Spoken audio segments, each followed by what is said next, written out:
Olivia Enos, she is joining us from Philadelphia. She is a senior, there she is, policy analyst at the Heritage Foundation. Thanks so much for being with us, Olivia. You know, we know part of what has agitated China is, of course, the U.S. and other countries that support very openly these protesters in Hong Kong. And, of course, they voice their support for the government in Taiwan as well. This is all contrary to China's one China policy. But tell us, how far would the U.S. be willing to go to fight this battle with China, to fight this battle, as the U.S. says, for democracy? Well, the U.S. has long supported the one country, two systems policy, wherein Hong Kong has been able to enjoy immense amounts of freedom and also prosperity. And I think that the legislation currently under consideration is a worst case scenario for Hong Kong. This is a situation under which the one country, two systems would effectively come to an end.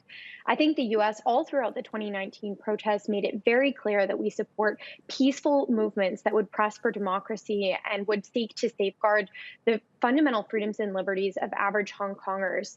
So I think that there will be a strongly outspoken opposition to what Beijing is currently considering, because it is so clear that Beijing is taking steps that would interfere in the autonomy of Hong Kong over the long run, possibly shaping its future for the worse for the long term.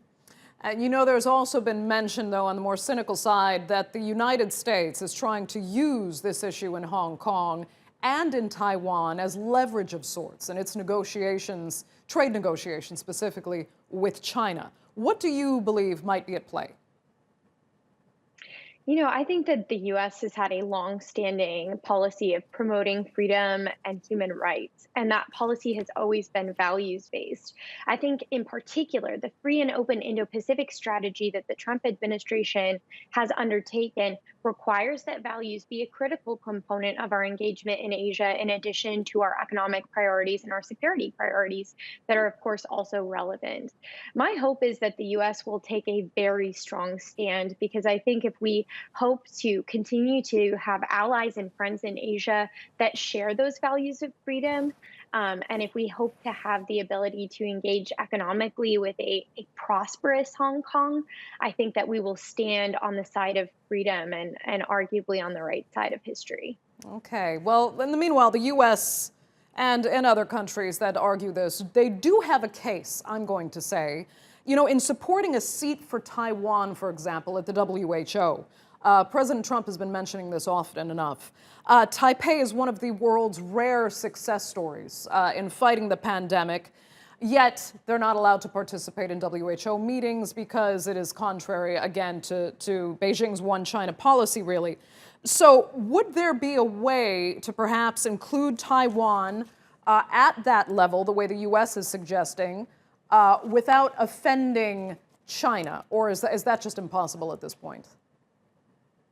Well, in a recent report that I put out for Heritage, I was urging the US to really build and develop a coalition of the willing to hold China accountable, especially for its failures in responding to COVID-19. And what I laid out was that part of a successful investigation would necessarily involve like-minded partners like Australia, who's already calling for an investigation, but also like Taiwan. And I think having Taiwan be a part of that investigation, having Taiwan represented at the World Health Organization, would be a really positive way of doing that. So I think that that's something the US should definitely push for. I think we've seen a lot of really welcome statements from officials at State Department and otherwise in support of Taiwan's inclusion and condemning its exclusion thus far in the World Health Assembly. And so I think that that's something that the US is going to continue to push for and going to continue to be a friend of both Taiwan and Hong Kong. Okay, Olivia Enos joining us there. Thanks so much for your insight. We appreciate it.